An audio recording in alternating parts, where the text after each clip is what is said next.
I was at my local gun club and range, of which I am a member, and was shooting something that day, which I don't remember what.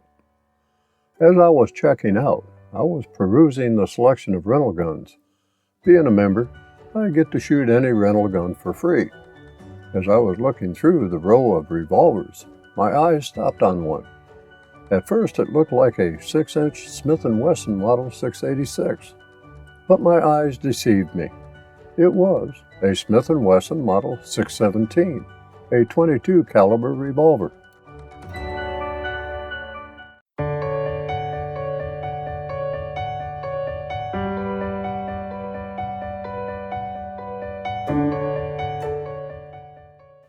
In all my years of shooting, I have never owned a .22 caliber double-action revolver. I have shot them, but never owned one. I do have an older Ruger single-six convertible that will shoot .22 short, long, and long rifle, and with a cylinder change also shoot .22 Winchester Magnum, and it does a fine job in doing so. That's not saying that I never wanted to own a double-action revolver, because I have. One has never brought itself to the forefront of my attention, and when one did come close, it was deemed a frivolous item and eventually dropped from consideration, but the yearning remained. Lately, in a not-so-feeble attempt to renew my bucket list, as it really does not take a lot of effort to come up with a list of firearms to add to a bucket list, a .22 caliber double-action revolver has crawled up in the status a bit. After doing some research on .22 caliber revolvers, only two stood out to me: the Ruger SP101 and the Smith and Wesson Model 617. The major complaint regarding the Ruger SP101 by many reviewers of this revolver was the very heavy trigger pull. I can work with a heavy trigger pull, but my complaint was the price of the revolver. The price of the Smith and Wesson Model 617 is better, but not by much, mind you. The only thing the Smith & Wesson Model 617 and the 4-inch version had going for it at first, in my mind, was the similarity between it and my Smith & Wesson 686. Albeit, the Model 617 is a K-frame and not an L-frame revolver, as is the Model 686. The other thing that the Smith & Wesson Model 617 had going for it was the action. I was able to handle a Ruger SP101 in .22 caliber at a local pawn shop. The trigger in double-action mode was extremely heavy, and single-action operation was not much better. The Ruger SP101 remained at the pawn shop. If nothing else, I had a baseline from which I could judge the Smith & Wesson Model 617. Being able to shoot the range rental would be a big plus in deciding if I was going to add a Smith & Wesson 617 to the collection, as I got to try before I buy. Unfortunately, a Ruger SP101 in .22 caliber offering was not available for comparison. The other advantage to being able to try the Smith & Wesson 617 is that I get to tell you how a revolver that has had numerous rounds fired through it without cleaning or other maintenance is doing. Setting things aside like the buildup of carbon and lead, how the action is operating is paramount. Such things like, is the timing correct? How does the trigger feel? And cylinder gap and looseness all weigh into the equation of determining the worthiness of a revolver. As they say, it's not what you do, it's the timing of what you do that is important. I don't know about all that, but timing is important in a firearm, and especially with a revolver. The information that follows is provided at no cost to you, and I would provide an attribute to the author of what follows, if I knew who that was. This information was copied from the World Wide Web quite a long time ago. The leading cause of revolver timing and action wear is simple abuse. Revolvers will wear from use, but in my experience, the most common cause is a revolver that's been abused by the owner. This is not always knowing abuse, often it's that the owner simply doesn't know any better. Types of abuse are bogarting the cylinder by slamming the cylinder open and shut with a flick of the wrist, force cocking the hammer in single action by yanking the hammer back, and by firing double action by jerking the trigger as hard and fast as possible. The older, Pre-World War II revolvers had softer, more easily sprung cylinder cranes, and these bent easier by slamming the cylinder around. Force cocking the hammer and jerking the trigger caused major battering of the cylinder locking notches, the locking bolt, the ejector, and the frame. More experienced double-action shooters usually learn how to roll the trigger. This allows very fast DA shooting but causes much less wear. Revolvers are tough guns, but they require more delicate treatment than automatics do. No matter how sturdy and strong a revolver is, mistreat it and it will have problems. There is no telling how many rounds had been fired in this revolver, but you can tell by the images that follow, there have been quite a few. The chambers of the cylinder were in a state where several cartridges had to be pushed firmly into place in order for them to seat properly. To remove spent shells, the extractor rod had to be slammed open, as a simple push was not going to remove spent shells from the chambers. In fact, some newly chambered cartridges would not just fall out of the chambers as they should. Additionally, the rear sight was set for a 6 o'clock hold at 7 yards, which is not my preferred sight picture. However, and since this was a range rental, I decided to leave the rear sight as is and work around the issue. The Smith and Wesson Model 617, as was mentioned, is a K-frame revolver capable of firing cartridges from .22 short to .22 long rifle, and .22 long rifle is the revolver's forte. Its purpose, according to Smith and Wesson, is competition shooting, enthusiast, recreational shooting, state compliance, whereas the latter refers to the 10-round capacity. Most who have been around Smith and Wesson revolvers know that the actions are, for the most part, very good. I was curious as to how the action was in the Smith and Wesson 617 because, as we know, rimfire actions tend to be on the heavy side due to the nature of the cartridge being fired, and this example was not in stellar condition. The action on this particular Smith and Wesson Model 617, regardless of the filth built up in the revolver, operated flawlessly. Although gritty from residue, the double-action pull was typical Smith & Wesson, albeit heavy due to the .22 caliber nature of the revolver, but not nearly as heavy as the Ruger SP101 when new. In a single-action mode, there was no take-up nor over-travel. Accuracy left something to be desired, but that something was needing better sights and better eyes. The black and target-type sights are fine, but the front sight needs a touch of paint for my old eyes. With that said, accuracy was fine and was as good as I could conjure up at that time. A decision was made based on what I observed as differences between the Ruger SP101 and the Smith & Wesson Model 617. And a Smith & Wesson Model 617 with a 4-inch barrel was ordered soon after I arrived home. And so, the remainder of this review is about the Smith & Wesson 617 that is now a family member.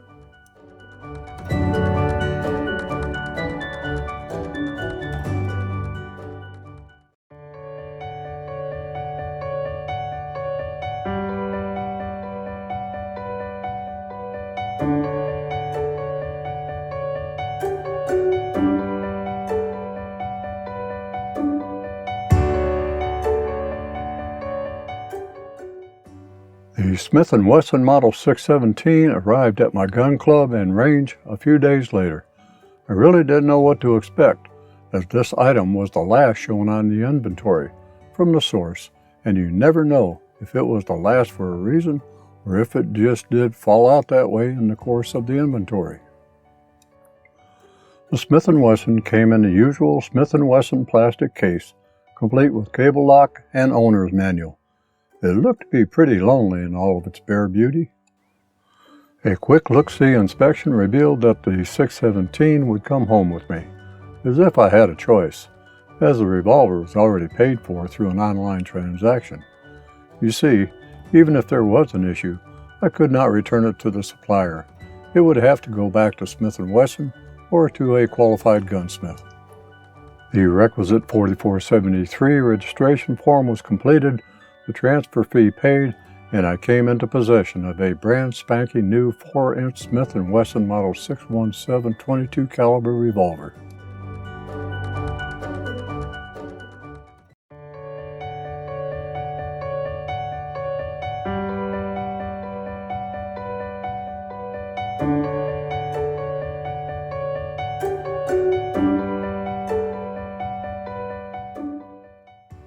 The Smith and Wesson Model 617 is a .22 caliber revolver with a 10-shot capacity. It has a barrel length of 4 inches with an overall length of 11.1 inches. The front sights are the partridge type, and it has a fully adjustable rear sight. It is, of course, a single-action, double-action revolver. The grip is synthetic. The unloaded weight is 44.1 ounces, that's 2 pounds, 12 ounces. The cylinder material, barrel material, frame material is all stainless steel. The frame finish is a satin stainless.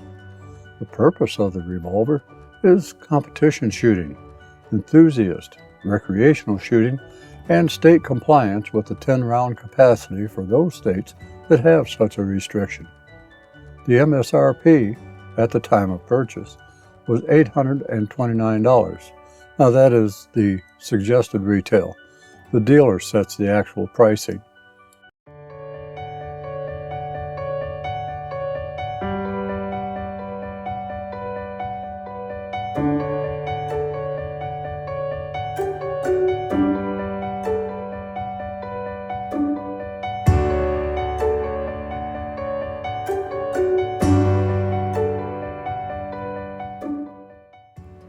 The Smith and Wesson Model 686, the big brother to the Model 617, weighs in at 39.7 ounces, or 2 pounds, 7.7 ounces, and fires 6 .38 Special, or 6 .357 Magnum cartridges.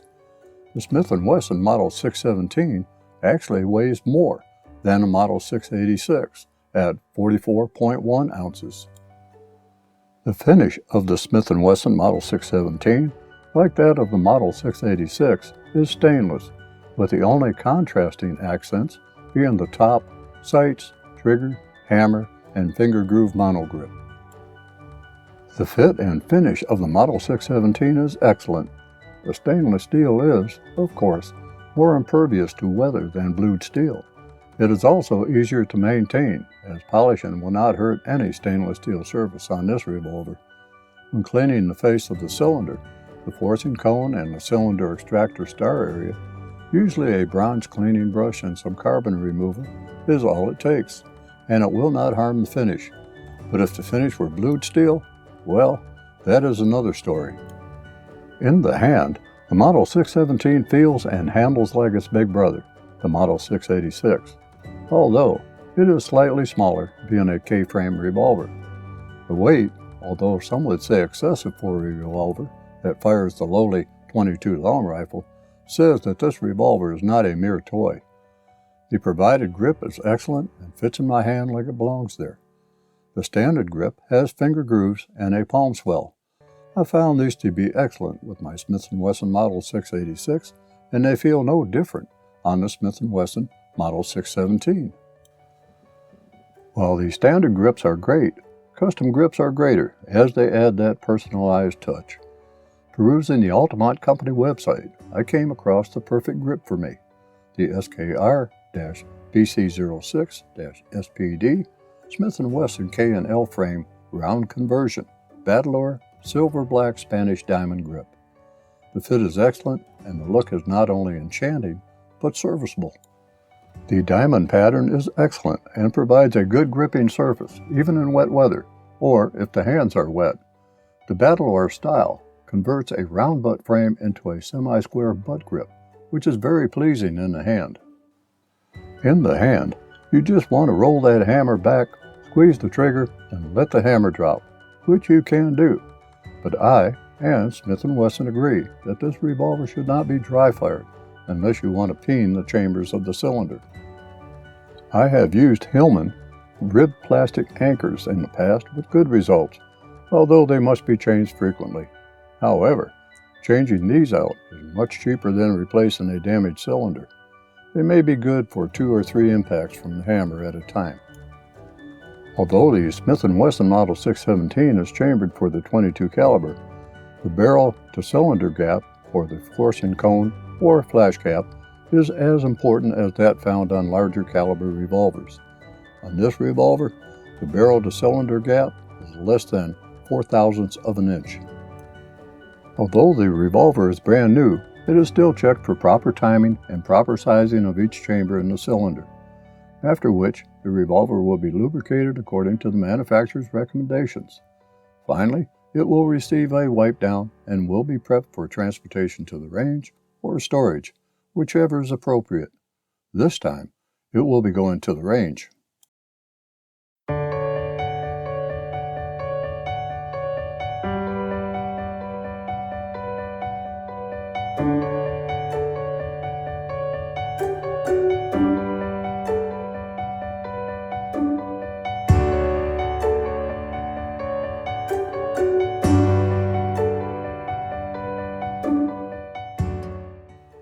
The Smith and Wesson Model 617 has a 10-shot cylinder with each chamber recessed. Timing and lockup is impeccable and solid.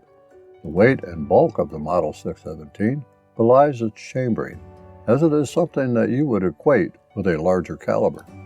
It is claimed by Smith and Wesson that the Model 617 has a performance-centered trigger, and there may be some truth in that statement. The trigger is absolutely one of the nicest triggers I have ever pulled on a .22 caliber double-action revolver. The beauty of .22 caliber revolvers is their appetite for anything that you want to feed them, within reason. Setting a silhouette target at 7 yards for initial accuracy testing for the Smith & Wesson Model 617, I felt was shortchanging this revolver. The revolver ate 40-grain Federal Target Grade Performance ammunition, just as well as CCI 36-grain Mini-Mag, just as well as 40-grain Remington Thunderbolt. The bane of .22 caliber revolvers is fouling: lead, copper, carbon, etc. Fouling can permeate rifling, the face of cylinders, inside actions, forcing cones and cylinder chambers to the point that, if not kept in check, will literally prevent a firearm from functioning properly. Unless we are at a range plinking or target shooting, rarely would a .22 revolver be shot enough to empty a cylinder. For example, hunting or rodent control. It is common for someone who is shooting a .22 caliber firearm for practice or sport to go through several hundred rounds in a single sitting. After all, .22 caliber ammunition is relatively cheap and has far less recoil and noise compared to shooting even 9mm ammunition. It is, however, dirtier than other ammunition. After about 50 rounds of .22 ammunition is run through the revolver, I run a bore snake through the barrel to keep fouling at a minimum. For a revolver, each chamber is also treated to a bore snake. A quick brushing of the cylinder face and forcing code with a nylon or bronze cleaning brush follows. I also do a follow-up of brushing the cylinder spar and checking beneath the extractor for anything that would prevent a cartridge from being fully chambered. While this may seem time-consuming, and time may cost you money at the range, it only takes a few minutes and can save you a world of grief later. And from Smith & Wesson, we also have this information. Some brands of ammunition may cause difficulty in extracting spent cartridge cases from the cylinder or chamber. If this situation occurs, thoroughly clean the cylinder charge holes or chamber with solvent. If this condition persists, we recommend changing to another brand of ammunition. Smith & Wesson has found wide variations in primer sensitivity between some brands and types of .22 ammunition. Smith & Wesson recommends that before you put your .22 handgun into regular use, that you fire several boxes of your brand of ammunition through it to determine reliability of ignition. If failure to fire occurs, try different types or brands of .22 ammunition until a reliable loading is found. I experienced no failures to fire, nor any signs of hang-ups. I did have to adjust the rear sight for my preferred sight picture. At my second session with the Smith & Wesson Model 617 at the range, I fired 100 rounds of CCI standard velocity ammunition, .22 long rifle, lead round nose, at 1,070 feet per second. 50 rounds of Aguilla Super Extra Standard Velocity ammunition, .22 long rifle, 40 grain, lead round nose at 1,130 feet per second, and 100 rounds of CCI Mini-Mag high velocity ammunition, .22 long rifle, 40 grain, plated lead round nose at 1,235 feet per second. for a total of 250 rounds. A silhouette target was set at 25 yards, and all shots were fired single action from a stable bench rest using the open sights. The Agia Super Extra Standard Velocity Ammunition 22 long rifle 40 grain lead round nose at 1130 feet per second was the most non-accurate load, with several no fires until they rolled around again. Both CCI loadings provided the best results, with the CCI Minimags being the declared winner. No misfires with the CCI ammunition.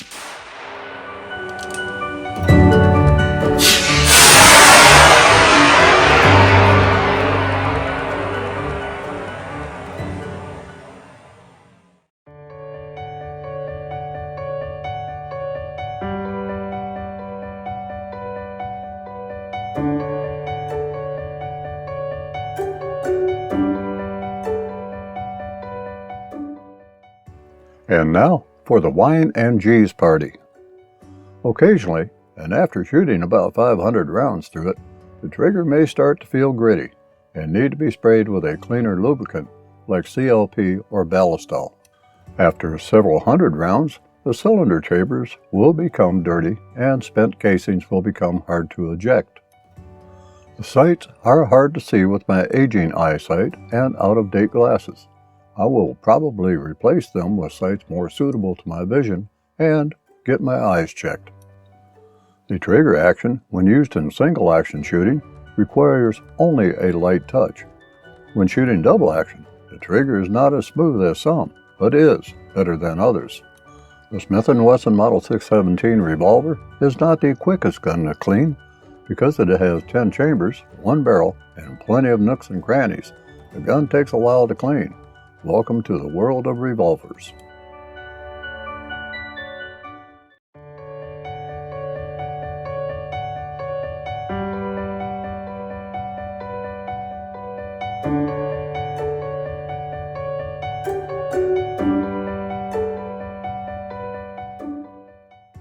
As far as personal improvements to the firearm, polishing and changing out the grips and sights is about all I can do to the gun. The grip I find adequate and to my liking, although it has been personalized with new grips. Enter the Altamont Company. The sights for general target shooting and plinking are sufficient. For use in hunting and varmint control, I would need something better.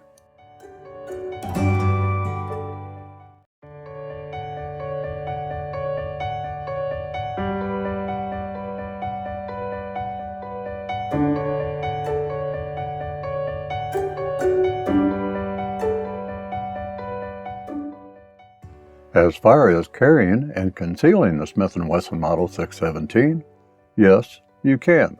But why would you? The Smith and Wesson Model 617, I rather doubt that the 617 was ever intended for concealed carry. That's not saying, however, that you can't carry it concealed. I'm just saying that there are better caliber options available in a full-size revolver. But there may be occasions and conditions in which you want to carry and or conceal this revolver. I use a sourdough pancake holster from Simply Rugged, in which I have carried my 4-inch barreled GP100 concealed behind my right hip. The holster will also house the Smith & Wesson Model 617, or a 4-inch barreled Smith & Wesson Model 686. If I had the propensity, once again, to conceal a revolver, it would be a Ruger 3-inch GP100 or a Smith & Wesson 3-inch Model 686, both in .357 Magnum, and not the Smith & Wesson Model 617. However, I could use my Bianchi 5BHL or the Bianchi Model 111 Cyclone belt holster in a cross-draw carry for a woods walk or range work under a vest or outer coat or jacket for any of these revolvers. Of the Bianchi holsters, the Model 111 Cyclone is my preferred holster due to the trigger protection.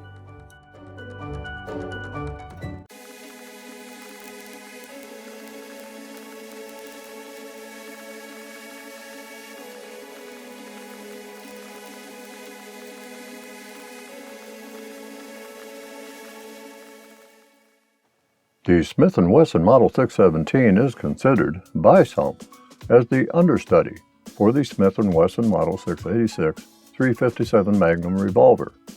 If you are not quite sure what is being meant here, an understudy is one who is prepared to act another's part or take over another's duty. If you carry the Smith and Wesson Model 686, the Smith and Wesson Model 617 could serve as a training substitute for shooting the Model 686, whereas it may be too costly to shoot the Model 686 on a consistent and recurring basis, whereas the Model 617 in its .22 long rifle chambering would be a more cost-friendly option, given the physical similarities between the two revolvers. If you have the money for a Smith & Wesson Model 617, you'll be getting one of the best 10-shot double-action .22 revolvers made. The price for these revolvers was a primary reason for me holding off on buying one for many years, and I was just content with my reliable single-action revolvers. But the Smith & Wesson Model 617 was on my bucket list and had to be addressed one way or the other. Now that one is finally in-house, I realized that I should not have waited. However, and for the price, you could pick up a good 1911 or a Glock and 1,000 rounds of ammo for them, or any number of things. But for sheer shooting sport, the Smith & Wesson Model 617 is a hands-down winner. The trigger lock may turn some off. Personally, I have not had an issue with them, because I don't use them. The Smith & Wesson Model 617 is an ideal gun for your shooting entertainment at the range, varmint control, or other shooting. You can reduce training and practice costs thanks to the affordability of the .22 caliber. The gun's cost-to-benefit ratio, proven reliability and accuracy, makes it a desirable firearm. For me, and barring the ownership fee, it is simply a fun gun to shoot for not much cost at all. Well, that's my review of the Smith & Wesson Model 617 .22 caliber revolver. Thanks for being with me, and I hope that you will return for more gun and gear reviews. Until that time, be safe out there.